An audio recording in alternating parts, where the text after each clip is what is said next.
ایک اور ایکسیپشن ہے، وہ یونس علیہ السلام کی ہے۔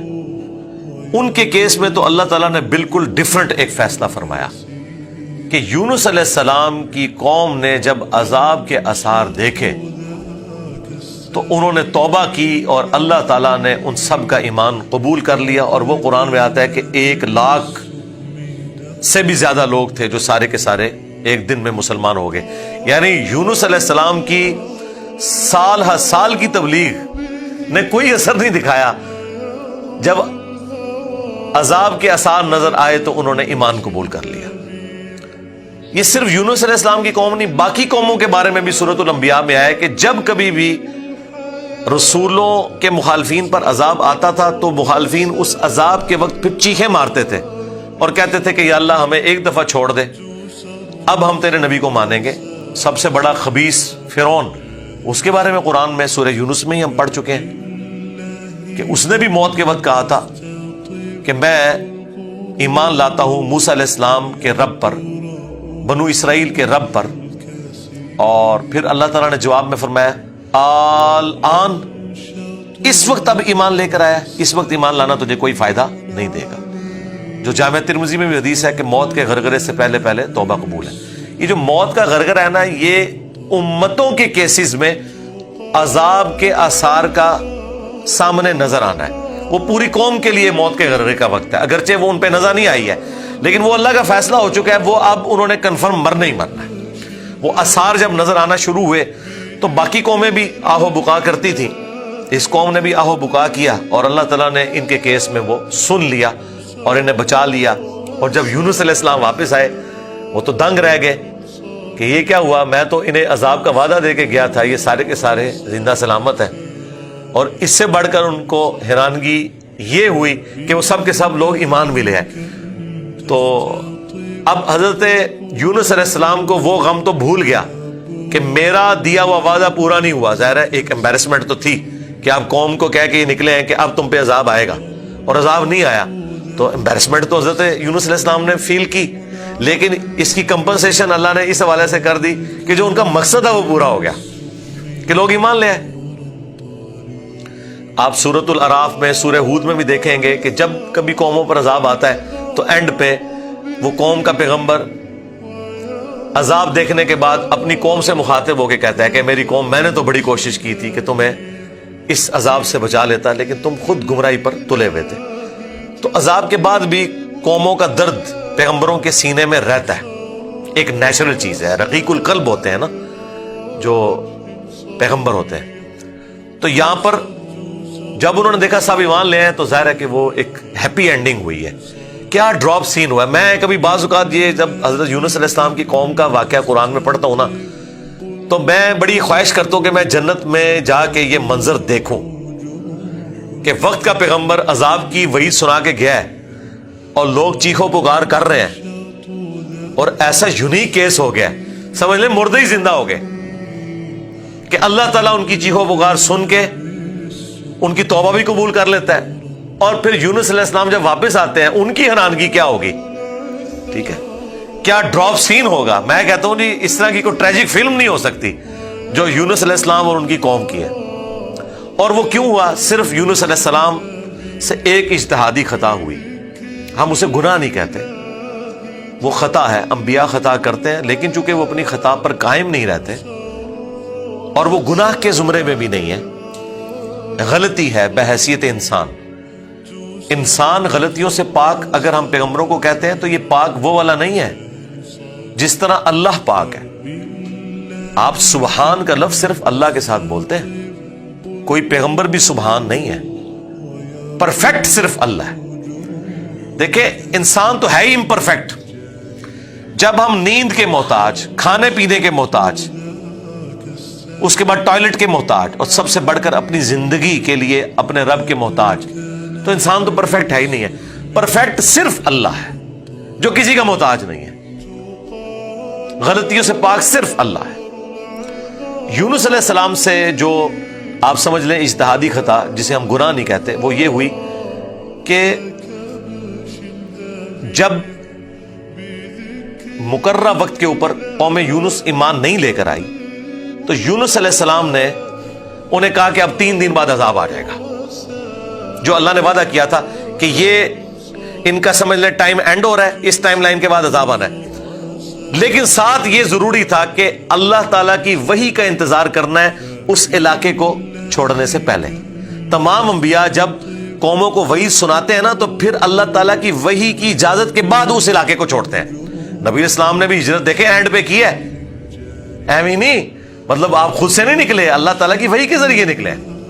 قرآن میں سورۃ الانفال میں آیا تھا کہ یہ جب کافر کہتے تھے نا کہ ہم پر عذاب کیوں نہیں نازل ہوتا، ہم نبی کا انکار کر رہے ہیں، تو اللہ تعالیٰ نے فرمایا کہ جب تک اے نبی تم ان میں موجود ہو ہم ان کو عذاب نہیں دیں گے۔ اللہ کی سنت ہے کہ جب کبھی کسی قوم کو عذاب دینا ہوتا ہے نا تو اس قوم میں سے انبیاء اور اہل ایمان کو الگ کرتا ہے، پھر باقی کی قوم پر عذاب آتا ہے، اور وہ اللہ تعالیٰ نے نکالا اور غزوہ بدر میں لا کے ڈبویا ان کو، جس طرح فرعونیوں کو اپنے محلات سے نکال کے سمندر میں غرق کیا تھا، مشرکین عرب کو اپنے گھروں سے نکال کر بدر میں ڈبویا صحابہ کرام کی تلواروں کے ذریعے۔ یہ عذاب استحصال کی ایک قسط ان پر آئی تھی۔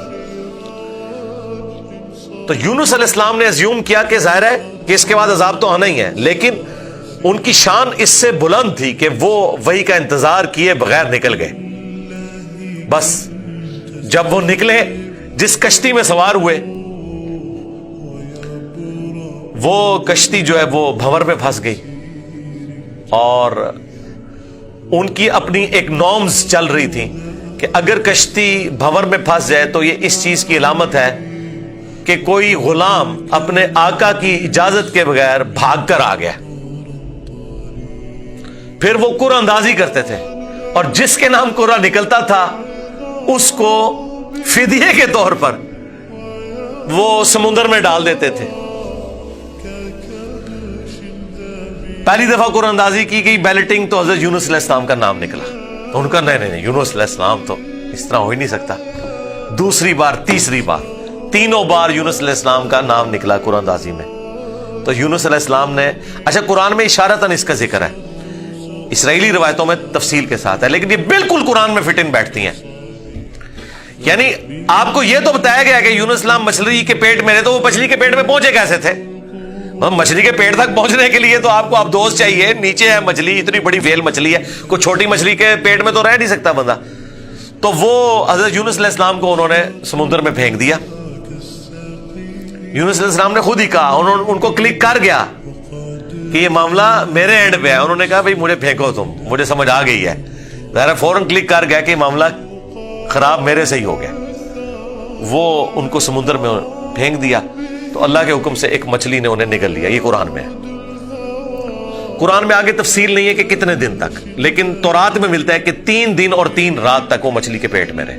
یہ ویسے پبلک مشہور ہے 40 دن، نہیں 3 دن ہے، بس وہی 3 دن، وہ جو 3 دن عذاب آنے تھے نا، وہ 3 دن انہوں نے مچھلی کے پیٹ میں گزارے، اور وہ 3 دن ان کی قوم نے زندگی موت کی کشمکش میں گزارے ہیں کہ ابھی عذاب آیا کہ آیا۔ ٹھیک ہے، توبہ ہے نہیں ہوئی کہ آئی ایم سوری تے توبہ قبول ہو گئی ہے، نہ 3 دن انہوں نے پی کٹی ہے بھائی جی۔ یہاں تو لوگ 1 دن جیل نہیں کاٹ سکتے، 3 دن تک انہوں نے وہ تکلیف کاٹی ہے، پھر اللہ تعالیٰ نے ان کی توبہ قبول کی ہے۔ اور یہاں پہ حضرت یونس علیہ السلام 3 دن تک مچھلی کے پیٹ میں، اندھیرے میں، اور دیکھیں اللہ نے ان کو ایسے کلمات سکھا دیے، مختصر تھے، پرفیکٹ تھے، بہترین توبہ، لا الہ الا انت سبحانک۔ سورۃ الانبیاء میں یہ دعا آئی ہے، اے اللہ تیرے سوا کوئی معبود نہیں، اور تو پاک ہے نا، پاک تو غلطی نہیں کر سکتا، انی کنت من الظالمین، بے شک میں ہی ظالموں میں، میں انسان ہوں، انسان سے غلطی تو ہوگی۔ تو یہ دعا اتنی اللہ کو پسند آئی کہ سورہ الصافات میں آیا کہ یونس اگر مچھلی کے پیٹ میں ہمیں ان الفاظ کے ساتھ یاد نہ کرتے تو پھر مچھلی کے پیٹ سے اسی دن نکالے جاتے جس دن مردے اپنی قبروں سے نکالے جائیں گے، قیامت کے دن تک مچھلی کے پیٹ میں رہتے، یعنی مچھلی کا پیٹ ان کی قبر بن جاتی۔ اتنا غصہ ایک جملے نے ٹھنڈا کر دیا، اور ساتھ اللہ نے فرمایا کذالک ننجی المؤمنین، ہم اہل ایمان کو اسی طریقے سے نجات دیں گے، یعنی جو بھی یونس والے طریقے سے ہماری طرف متوجہ ہوا اسے بھی ہم نجات دیں گے۔ یہ دعا ہمیں اتنی پسند ہے کہ جو ان الفاظ کے ساتھ ہم سے معافی مانگے گا ہم اسے بھی نجات دیں گے. جامعہ ترمذی میں حدیث ہے جو یونس علیہ السلام کی دعا کے ذریعے اللہ کی طرف متوجہ ہوا اللہ تعالیٰ کبھی اسے محروم نہیں لوٹائے گا. لا الہ الا انت سبحانک انی کنت من الظالمین. اور جمع کے صیغے سے پڑھیں گے تو لا الہ الا انت سبحانک انا کننا من الظالمین. وہاں تھا انی کنت من الظالمین, یہ ہے انا کننا من الظالمین. دونوں طریقے سے آپ دعا مانگ سکتے ہیں, بہترین دعا ہے یہ, اسم اعظم ہے دعاؤں کی قبولیت کے لیے. قرآن میں بھی آیا کذالک ننجی المؤمنین, اور جامعہ ترمذی میں بھی آیا کہ جو اس دعا کے ذریعے اللہ کی طرف متوجہ ہوگا اللہ تعالیٰ اسے محروم نہیں لوٹائے گا. لہذا جو جامعہ ترمذی میں حدیث ہے نا کہ اللہ کی حمد اور دروشی پڑھ کے دعا کرو تو قبول ہوتی ہے, تو وہ اللہ کی حمد میں نا آپ اس کو شامل کریں. لا الہ الا انت سبحانک انی کنت من الظالمین, یہ اللہ کی بیسٹ حمد بھی ہے اور بیسٹ استغفار بھی ہے, اور ایسا استغفار ہے کہ اللہ کی رحمت کو ٹریگر کرنے والا ہے. دیکھیں آپ نے اللہ تعالیٰ کی کس چیز کو ہائی لائٹ کیا ہے کہ یا اللہ تو پاک ہے, تو غلطی کر نہیں سکتا, اس کی عظمت مان لی, اور پھر ساتھ ہی کہا کہ مجھے تو نے بنایا ہی ایسا ہے کہ میں غلطی کروں گا, تو دیکھ میں کمزور ہوں, میں مان رہا ہوں میں غلطی کروں گا, تو کر بیٹھا ہوں تو معاف کر دینا. اس سے بیسٹ انداز نہیں ہو سکتا اپنی غلطیوں پر معافی مانگنے کا. تو یہ حرز جاں بنائیں, لا الہ الا انت سبحانک انی کنت من الظالمین. یقین کریں یہ دعا آپ کے سامنے یونس علیہ السلام ہو, مچھلی کا پیٹ, گپ اندھیرا, 3 دن 3 رات, دنیا میں کوئی آ کے آپ کو ریسکیو نہیں کر سکتا, اور موت سامنے نظر آ رہی ہے. حضرت یونس علیہ السلام اسی طریقے سے بچے ہیں جیسے مردہ کو زندہ ہو جائے, اور یہاں لوگ کہتے ہیں بڑا گرم سیکھا ہے جی, خوشبو لا کے کرنا چاہیے اور صاف ستھری جگہ. بھائی جس نے یہ کیا تھا اس سے زیادہ تعفن والی جگہ کوئی نہیں تھی, مچھلی کا پیٹ. یہ تو چلتے پھرتے, نہ اس کے لیے وضو ہونا شرط ہے, نہ اس کے لیے غسل ہونا شرط ہے, اس کے لیے صرف ایک نیک نیتی کے ساتھ اللہ کی طرف متوجہ ہونا شرط ہے کہ آپ مان لیں کہ آپ کمزور ہیں, طاقتور وہ ہے, آپ غلطی کریں گے وہ غلطی نہیں کرتا, آپ معافی مانگیں گے وہ معافی دینے والا ہے. اللہ بھی التواب ہے اور بندے بھی توبہ کرنے والے ہیں. اللہ کی توبہ یہ ہے کہ جب آپ اللہ کی طرف رجوع کرتے ہیں, توبہ کا مطلب ہوتا ہے رجوع لانا, تو اللہ آپ کی طرف رجوع لے آتا ہے. جو بخاری مسلم میں حدیث ہے کہ جو شخص توبہ کر کے اللہ کی طرف رجوع لاتا ہے تو اللہ کو اس شخص سے زیادہ خوشی ہوتی ہے کہ جو اکیلا ریگستان میں ہو, اچانک اس کی سواری غائب ہو جائے اور وہ اپنی موت کا انتظار کرنا شروع کر دے, اور پھر تھوڑی دیر بعد وہ سواری واپس آ جائے جس پہ اس کا سامان لدا ہوا ہے, اسے نئی زندگی ملے, اور وہ اتنا خوش ہو کہ اس کی زبان سے نکل جائے اے اللہ تو میرا بندہ میں تیرا رب, من شدت الفرح, خوشی کی شدت کی وجہ سے. حالانکہ اس نے یہ کہنا تھا کہ اے اللہ میں تیرا بندہ تو میرا رب. اس سے زیادہ اللہ تعالیٰ کو خوشی ہوتی ہے جو بندہ رجوع لے آتا ہے. تو یونس علیہ السلام کی دعاؤں کو آپ اپنے استغفار میں, اپنی صبح و شام کے اذکار میں, ہر جگہ اپنے تشہد کے اندر اس دعا کو پڑھا کریں. یہ بڑے بڑے مشکلوں کو آسان کر دیتی ہے. یار آپ دیکھیں ایک بندے کو اپنی موت سامنے نظر آ رہی ہے اور اس موت میں سے اسے زندگی مل جائے, بس جب آپ نا امیدی کے اینڈ پر پہنچے ہوں اور آپ کو کوئی امید نظر نہ آئے تو آپ یہ پڑھیں لا الہ الا انت سبحانک انی کنت من الظالمین. انشاءاللہ تعالی اللہ تعالی اس مشکل میں بھی کوئی نہ کوئی ایسی راہ نکال دے گا جو آپ نے گمان بھی نہیں کبھی کی ہوگی. بہرحال وہ 3 دن اور 3 رات کے بعد یونس علیہ السلام کو مچھلی نے ساحل پر ڈال دیا. اب ان کا جسم کافی ڈیمیج ہو چکا ہوا تھا. قرآن میں آیا کہ ان کے لیے اللہ تعالیٰ نے کدو کی بیل اگا دی جو ان کے اوپر سایہ کی ہوئی تھی, کیونکہ بالکل لاغر ہوئے ہوئے تھے وہ, اور پھر دھوپ سے بچاؤ کے لیے وہ بیل بھی ان کو چاہیے تھی. پھر سسٹین ہوئے, جب واپس اپنی قوم میں آئے تو دیکھا کہ جناب سارے رفع دین نمازاں پڑھ رہے ہیں. انہوں نے کہا پوری زندگی بخاری مسلم دی حدیثاں دکھائیاں, انہیں رفع دین نہیں شروع کیتا, اچانک کیا ہو گیا ہے. یعنی وہ سارے کے سارے مان لیں. یہ میں آج کے دور میں ٹرانسلیٹ کر رہا ہوں. پھر کہنے کے کتنے لکھے ہیں سرکار, دیکھیں اللہ تعالیٰ ہر دور میں اپنے بندے بھیجتا ہے جو اس دور کی لینگویج میں ان کو بات سمجھاتے ہیں. تو انہوں نے دیکھا بھی انقلاب یہ کہاں سے آ گیا, سارے اونچی آمین کہہ رہے ہیں, سارے رفع الیدین سے نماز پڑھ رہے ہیں, سارے نے جڑے اپنی شلواریں چھنگ لیاں نے کیا ہو گیا ہے؟ تو پتہ چلا کہ جناب اللہ تعالیٰ نے معاف کر دیا ان کو. اور یہ ایک ایسا ایکسیپشنل واقعہ ہے جو اللہ تعالیٰ کی پوری بنائے ہوئے پلان کے اندر، پوری ڈیسٹنی میں، پوری انسانی تاریخ میں اور کسی کے لیے نہیں ہوا. اس خاص واقعے کی وجہ سے ہی اس سورت کا نام سورہ یونس ہے.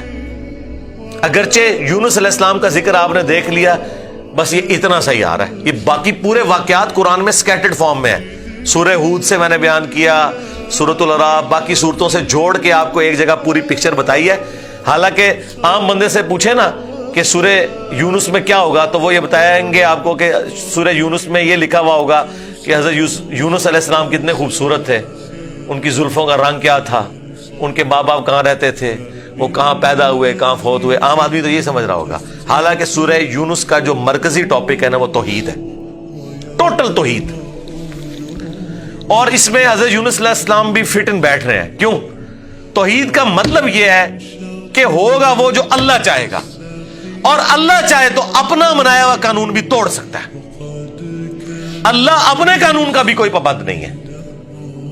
لیکن یہ دنیا کے اعتبار سے، آخرت کے لیے نہیں. آخرت کے لیے اللہ نے قرآن میں یہ بتایا کہ میں اپنے وعدے کے خلاف نہیں چلوں گا. آخرت اللہ کا قانون نہیں ہے، وعدہ ہے. اور اگر اللہ وعدہ توڑتا ہے نا تو وہ اللہ نہیں رہتا، کیونکہ جو وعدہ پورا نہ کرے وہ جھوٹا ہوتا ہے، اور جھوٹ اللہ کی طرف منسوب نہیں. لیکن دنیا میں اللہ تعالیٰ اپنے بنائے ہوئے قوانین توڑ دیتا ہے. وہ اللہ کے کوئی وعدے نہیں ہے. اللہ کا قانون ہے کہ آگ جلائے گی، ابراہیم کو نہیں جلایا تو اللہ تعالیٰ کو اس سے کوئی فرق نہیں پڑتا. یہ اللہ کا کوئی وعدہ نہیں تھا. چھری کاٹتی ہے، اسماعیل علیہ السلام کو نہیں کاٹا، یہ اللہ کا قانون ٹوٹا. سمندر میں انسان غرق ہو جاتا ہے، موسیٰ علیہ السلام کے لیے راستہ بن گیا، یہ اللہ کا قانون ٹوٹا معجزے کے طور پر. آخرت میں کوئی قانون نہیں ٹوٹے گا. جو مواہد دنیا سے گیا، اللہ کا تابع فرمان، پیغمبروں کا مطیع، پھر اس پہ تقدیر غالب نہیں آئے گی کہ نہیں جی اے تیری میں ایک گل سنبھال کے رکھی ہے دادا تو زیرو نال ملٹی پلائی ہو گیا. نہیں، وہاں بھائی نیکیاں تولی جائیں گی. چاہے گناہوں کے پلڑے میں بڑے سے بڑا گناہ بھی آ گیا شرک کے سوا، اور نیکیاں بھاری ہو گئی تو اللہ تعالیٰ کسی کو یہ کہے گا کہ بھی نہیں کہ بالکل دوتے اے زیرو زیرو ہی بچے ہیں. نہیں، بس یہ میرا وعدہ ہے کہ میں بچا لوں گا. بلکہ اللہ کی تو رحمت اس سے بھی زیادہ ہے. وہ تو اپنے پیغمبر کی شفاعت سے جن کے نیکیوں کے پلڑے ہلکے بھی ہو جائیں گے ان کی بھی کمپنسیشن فرما دے گا اگر وہ شرک نہ کرتے ہوئے. انشاءاللہ تعالی ہمیں تو اللہ تعالیٰ بغیر حساب و کتاب کی جنت میں داخلہ عطا فرمائے. آمین. مع النبیین والصدیقین والشہداء والصالحین. آمین. بہرحال یونس علیہ السلام جب واپس آئے، انہوں نے یہ ساری بہاریں دیکھی تو ظاہر ہے کہ خوشی خوشی انہوں نے اس کو ایکسیپٹ کیا، اور اللہ تعالیٰ نے پھر اس کو قیامت تک کے لیے قرآن میں نقل کر دیا.